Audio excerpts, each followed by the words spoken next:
Bonjour, dans cette vidéo, je vais traiter avec vous la notion de temps dans l'art. Pour cela, nous allons prendre un exemple pour étudier cette notion. Cet exemple, c'est celui de Jean Tinguely, plus précisément de son œuvre In situ, Homage to New York. Avant tout, il est important de connaître l'artiste avant de vouloir décortiquer son œuvre. Voici Jean Tinguely. C'est un artiste peintre et sculpteur qui est né en 1925 en Suisse. Petite info bonus, il s'est marié une première fois avec l'artiste Niki de Saint-Phal, puis une seconde fois avec Eva Aepli. Dans son parcours artistique, on peut trouver un point commun avec un autre artiste également connu, Marcel Duchamp. En effet, tous deux se questionnent sur le mouvement et l'action. Donc, dans l'optique d'étudier l'aspect éphémère de la vie, Jean Tinguely décide en 1960 de construire et réaliser une installation de 16 mètres de long au musée d'art moderne de New York, dans laquelle cette notion d'éphémère serait la pièce maîtresse. Avec la collaboration d'ingénieurs et de d'autres artistes tels que Robert Rauschenberg ou encore Billy Kluver, son œuvre intitulée Homage to New York est une installation qui a la particularité de s'autodétruire une fois activée.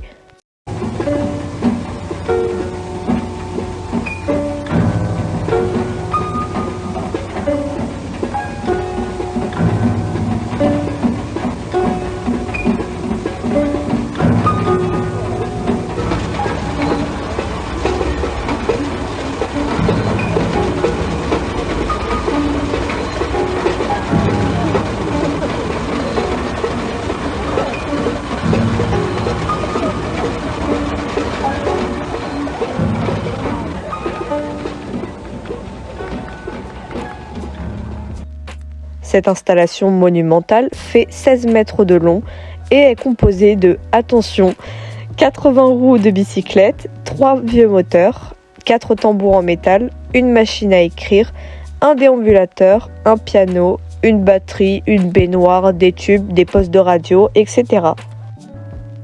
Lorsque l'on consulte la longue liste des matériaux utilisés, la première chose qui nous frappe en tant que spectateur est bien évidemment la dimension sonore de cette installation, le bruit de tous ces matériaux réunis qui formerait une véritable cacophonie à celui qui assiste à cette autodestruction.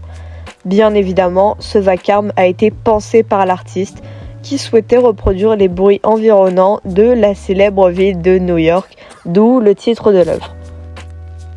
Ici, on comprend très bien l'importance et la valeur du temps, d'abord à travers la notion de pérennité d'une œuvre que Jean Tinguely lui retire délibérément, qu'il s'agisse de la dimension visuelle ou sonore, mais aussi de l'ironie à travers le titre, faisant référence à une grande ville qui est très énergique et qui est en perpétuel mouvement.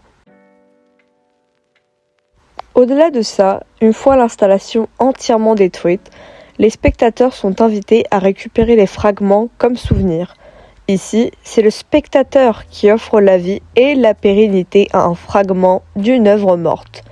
Seuls des morceaux, des photos et des vidéos permettent de faire durer l'œuvre dans le temps. Et c'est le parfait exemple de ce que dit Roland Barthes dans son ouvrage La chambre claire, que chaque photo est une représentation d'un instant mort, et aussi de ce qu'il appelle un « ça a été ».